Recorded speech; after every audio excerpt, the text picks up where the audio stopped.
2 లక్షల పెట్టుబడి, unlimited growth. Eco blue ad blue franchise. Smart investment, great returns.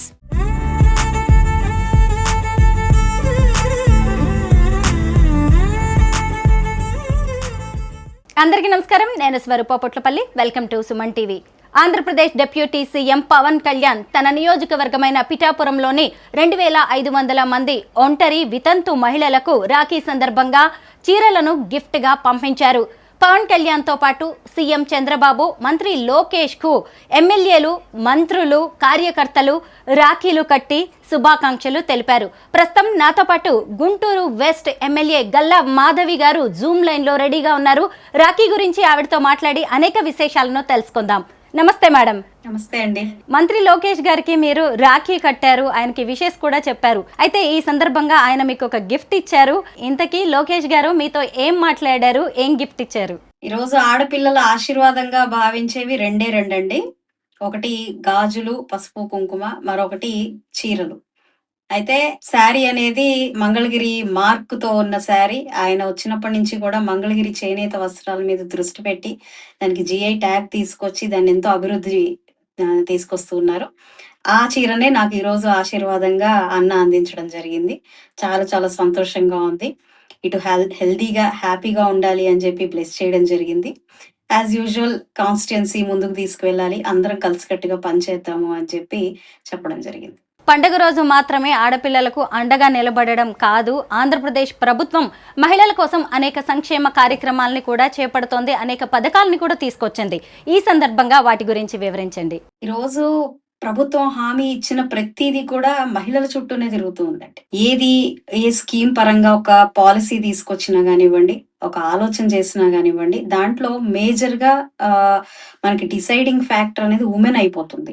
అందులో ముఖ్యంగా మనకి ఎన్డీఏ గవర్నమెంట్, చంద్రబాబు నాయుడు గారు ఫస్ట్ నుంచి కూడా మహిళా పక్షపాతి నేత అని చెప్పొచ్చు. పవన్ కళ్యాణ్ గారు ఎప్పుడు మహిళల గురించి ఆలోచించే నేత అని కూడా చెప్పొచ్చు. ఆ నేపథ్యంలోనే ఇవాళ ప్రతి స్కీమ్ కూడా, మీరు దీపం పథకం తీసుకోండి, తల్లికి వందనం తీసుకోండి, మహిళలకు ఉచిత బస్సు తీసుకోండి, డ్వాక్రా సంఘాలు తీసుకోండి, 1 ఫ్యామిలీ 1 ఎంటర్‌ప్రెన్యూర్ అనే ఒక విధానం తీసుకోండి. ఇలాగా ప్రతి అంశం కూడా ఉమెన్ ఓరియంటెడ్ గా తిరుగుతూ ఉంది.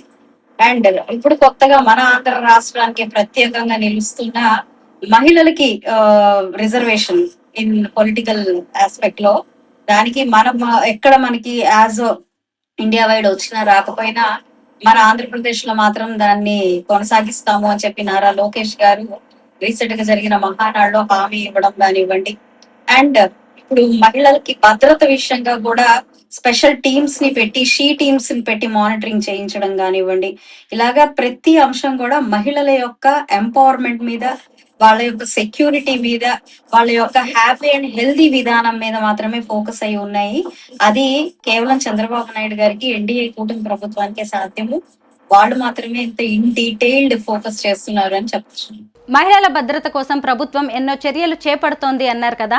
ఈ మధ్య రాజమండ్రి గోదావరిలో దూకి చనిపోయిన సౌజన్య ఇన్సిడెంట్ ప్రతి ఒక్కరిని కంటతడి పెడుతోంది. అలాగే ఆ సాదిక్కి సంబంధించి కూడా ప్రభుత్వం ఎలాంటి చర్యలు తీసుకోబోతోంది? ఇక మీదట ఏ ఆడపిల్ల కూడా అలాంటి నిర్ణయం తీసుకోకుండా, ఏ కుటుంబం కూడా బలవన్ మరణానికి పాల్పడకుండా మేమున్నాము అంటూ ప్రభుత్వం ఎలాంటి భరోసాని ఇవ్వబోతోంది? ఇప్పటికే మీరు చూస్తే దానికి కారకులైన వాళ్ళందరి మీద యాక్షన్ తీసుకోవడం జరిగిందండి. విత్ ఇన్ డేస్ లోనే వాళ్ళని ట్రేస్ అవుట్ చేసి కూడా, మన గల్లంతైన వాళ్ళని ట్రేస్ అవుట్ చేసి కూడా తీసుకురావడం జరిగింది. అయితే వాస్తవానికి లవ్ జిహాద్ అనేది మన కంట్రీకి పట్టిన ఒక చీడపురుగు అని చెప్పొచ్చు నేను. దాని కారణంగా ఎంతో మంది అమాయక బాలికలు బలైపోతున్న పరిస్థితి మనకు కనపడుతూ ఉంది.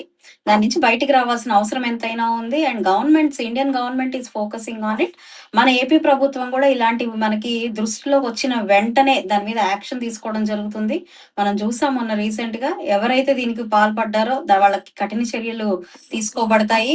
మళ్ళీ రిపీటెడ్ గా ఇలాంటివి జరగకుండా కూడా చాలా తీవ్రంగానే దీన్ని పరిగణించే పరిస్థితిలో ఉంటుంది. At the same time fast track result అనేది కూడా తీసుకొచ్చే ప్రయత్నం ప్రభుత్వం చేస్తుందండి. మన ఆడవాళ్ళకి చీరలంటే ఎంతో ఇష్టం ఉంటుంది. రాఖీ సందర్భంగా అన్నదమ్ములు మనకి చీరలు గిఫ్ట్ చేస్తే ఇక ఆ హ్యాపీనెస్ ఏ రేంజ్లో ఉంటుందో మనందరికీ తెలిసిందే కదా. అయితే AP deputy CM Pawan Kalyan గారు తన నియోజకవర్గంలోని వితంతు ఒంటరి మహిళల కోసం 2500 చీరల్ని ఆయన గిఫ్ట్గా పంపించారు. లాస్ట్ ఇయర్ కూడా ఇలాగే చీరల్ని గిఫ్ట్గా పంపించారు. ఇలాంటివి చూసినప్పుడు ఏమనిపిస్తూ ఉంటుంది? అంటే ఈ చీర రాఖీకి ఇవ్వడం అనేది ఏవో 10 గిఫ్టుల్లో ఒక గిఫ్ట్ కాదండి. ఇంకేదైనా ఇవ్వచ్చు. ఆడపిల్లకి చీరే ఎందుకు ఇస్తారు, అది కూడా రాఖీ ఎందుకు ఇస్తారు అని అంటే, ఈ ఈ ఒక కథ ద్వాపర యుగానికి చెందిందండి. ద్వాపర యుగంలో మన శిశుపాలుని చంపిన తర్వాత శ్రీకృష్ణ పరమాత్మకి వేలికి చిన్న గాయం అవుతుంది. ఆ గాయమైన నేపథ్యంలో ద్రౌపది అప్పటికప్పుడే తన చీర చెంగు చింపి ఆయనకి వేలికి కడుతుంది. అప్పుడు ఆయన మాటిస్తాడనమాట. నువ్వు ఎప్పుడైతే ఒక నువ్వు పరిష్కరించుకోలేని సమస్యలో ఉంటావో, ఎప్పుడైతే నిస్సహాయత స్థితిలో ఉంటావో, అప్పుడు నేను నీకు అండగా నిలుస్తాను అని చెప్పి ఒక హామీ ఇవ్వడం జరుగుతుంది. నాడు ద్రౌపది చేసింది అది రక్షణ కవచంలాగా ఆయనకు ఉపయోగపడింది. ఆ తర్వాత ఆయన దానికి హామీనిస్తూ, ఆశీర్వాదాన్నిస్తూ ఆయన మళ్ళీ ఎప్పుడైతే ఆవిడకి వస్త్రాభరణం జరుగుతున్న నేపథ్యంలో ఇదే శారీని ఆవిడకి వేలుకు కట్టిన చీరని ఆ వస్త్రం కింద ఆవిడ రక్షణ కింద ఆయన ఇస్తున్న పరిస్థితి కనపడుతుంది. మనం పురాణాల్లోకి వెళ్తే ఆ స్టోరీ అంతా కనపడుతుంది. So as per tradition, as per మనకి ఆ హిస్టరీ వస్తుంది. ఈ స్టోరీ రాఖీకి అక్కడి నుంచి వస్తుందండి. సో రాఖీ అనేది బేసిక్ గా ఒక రక్షణ అనేది మన సోదరులకి కానివ్వండి, ఎవరికైనా మన ప్రేమించే వాళ్ళకి ఒక రక్షణగా చేసేదే రాఖీ. దానికి ఆశీర్వాదంగా ఇచ్చేదే చీర. అంత లోతైన భావన తెలిసిన వాళ్ళు మాత్రమే ఆ చీరలు అనేవి ఇచ్చే పరిస్థితి ఉంటుంది. అదే పవన్ కళ్యాణ్ గారు చేస్తున్నారు అని నేను చెప్పగలుగుతాను. లాస్ట్ ఇయర్ కానివ్వండి, ఈ ఇయర్ కానివ్వండి, ఆయన మనసులో ఎప్పుడు స్త్రీల పట్ల అత్యంత గౌరవం, మర్యాద, ప్రేమ భావన ఉంటుంది. అది అడుగడుగునా ఉంటారు. ఈ రక్షాబంధన్కి కూడా ఆయన విశేషంగా అనేక మంది మహిళలకు చీరలు ఇవ్వడం అనేది దీని వెనకాల ఉన్న పరమార్థం అని నాకు అనిపించిందండి. మీ జీవితంలో రాఖీ ప్రత్యేకత ఏంటి? మీ చైల్డ్హుడ్ అనేది ఈ రాఖీ విషయంలో ఎలా ఉండేది? ఒక మదర్ ఫస్ట్ వాళ్ళ పిల్లలకి అది ఎడ్యుకేట్ చేయాలి. అందులో మా మదర్ చాలా సక్సెస్ అయ్యారని చెప్పొచ్చండి. ఎందుకంటే మగపిల్లాడిగా కానివ్వండి, మాకు కానివ్వండి, మాకు అంత అవగాహన దాని మీద ఉండేది కాదు. పేరెంట్స్ దాన్ని ఎప్పుడైతే ఇదమ్మా మనకి మీది బాధ్యతగా నేను మా ఇంట్లో ఎల్డర్ పర్సన్ని, నేను సిస్టర్ని, నా తర్వాతే ఇద్దరు ఉన్నారు. సో నాకు తమ్ముడు అవుతాడు. సో అక్క బాధ్యత చెప్తూ, అక్క ఆశీర్వాదం ఎంతో అవసరం అని చెప్పి అటు తమ్ముడికి చెప్తూ, తమ్ముడికి అక్క అవసరము, ఆ బాధ్యత, అదే విధంగా తన బ్లెస్సింగ్స్ చాలా అవసరం అని చెప్పి నాకు చెప్తూ, మా ఇద్దరిని ఎడ్యుకేట్ చేసి ఈ రాఖీ పండుగ అనేది ఒక ప్రత్యేకంగా జరుపుకునే ఒక విధానంలోకి మా మదర్ తీసుకొచ్చారండి. ఈ సందర్భంగా నిజంగా ఆవిడ ఏ లోకాల్లో ఉన్నా కూడా ఆవిడకి కృతజ్ఞత చెప్తూ ఉన్నాను. ఈ రోజు అదే సోదర భావం అప్పటి నుంచి ఇప్పటిదాకా ఎప్పుడో చిన్నప్పుడు తెలిసి తెలియని ప్రాక్టీస్ గా స్టార్ట్ అయ్యి ఈ రోజు రాఖీ అంటేనే ఎక్కడ ఉన్నా, ఏ ప్లేస్ లో ఉన్నా కూడా ఆ టైంకి ఒక తమ్ముడిని, అన్నని కలుసుకునే ఒక అవకాశం, మా అక్క నా కోసం ఎదురు చూస్తుంది, మా చెల్లి నా కోసం ఎదురు చూస్తుంది అనే ఒక భావన ఇటు సోదరులకు కానివ్వండి, ఇటు సోదరి మనులకు కానివ్వండి కలిగించే భావన చిన్నప్పటి నుంచే నాటిన విధానం నుంచి వస్తుంది. రోజు నా తమ్ముడు చాలా బాగుండాలి, ఆయురారోగ్యాలతో బాగుండాలి, నా అన్న చాలా బాగుండాలి, ఆయన అభివృద్ధి చెందాలి అని కోరుకుని, నిండు మనసుతో కోరుకునే వ్యక్తులు వాళ్ళ అక్క చెల్లెళ్ళు అవుతారు. అలాంటి ఆశీర్వాదాన్ని కలిగిస్తున్న ఈ యొక్క నిజంగా పండగ ఏదైతే ఉందో చాలా గొప్పగా అనిపిస్తుంది నాకు. ఇటు ఒక ట్రెడిషన్ అనే కాదు, మన భారతదేశం ఏ బ్రదర్హుడ్ మీద బేస్ అయి ఉందో మన కాన్స్టిట్యూషన్, అదే బ్రదర్హుడ్ ని ఇలాగా మన సాంప్రదాయం కూడా నేర్పుతూ ముందుకు తీసుకువెళ్తుంది. సో నాకు ఇలాంటి ప్రాక్టీసెస్ చాలా చాలా అవసరం. ఇలాంటి భావనని మనం మనసులో నింపుకొని ముందుకు వెళ్ళడం చాలా చాలా అవసరం అండి. మీరు ఆంధ్రప్రదేశ్కు చెందిన ఎమ్మెల్యే అయినప్పటికీ తెలంగాణ పాలిటిక్స్ను కూడా ఫాలో అవుతూ ఉంటారు కదా. ఈ మధ్య కాలంలో తెలంగాణలో చోటు చేసుకున్న కొండా సురేఖ, కొండా సుస్మిత ఎపిసోడ్ని ఫాలో అయ్యే ఉంటారు. అయితే ఈ రాఖీ సందర్భంగా కొండా సురేఖ రాజీ చేసుకున్నారా అనే వార్తలు కూడా వినిపిస్తూ ఉన్నాయి. ముఖ్యమంత్రి రేవంత్ రెడ్డి గారి ఇంటికి సీతక్కతో కలిసి వెళ్ళి మరి ఆమె రాఖీ కట్టారు. అంటే రాఖీ అనేది ఒక అన్నా చెల్లెళ్ళ మధ్య ఎంత మంచి బంధాన్ని నెలకొల్పుతుంది. ఎన్ని పొరపచ్చాలు వచ్చినా, ఎన్ని మాటలు అనుకున్నా కానీ ఒక పండుగ అనేది అన్నా చెల్లెళ్ళ బంధాన్ని ఎలా కలిపి ఉంచుతుంది అనేది ఇప్పుడు ఒక వైరల్గా మారిన వీడియో చూస్తే మనకి అనిపిస్తూ ఉంటుంది.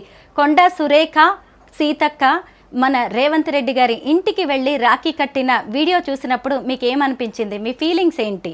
ఒక సోదర భావానికి, సోదరికి తన పట్ల ఉన్న ప్రేమకి, రాజకీయానికి, కుటుంబ కలహాలకి సంబంధం లేదు అని అనిపించిందండి.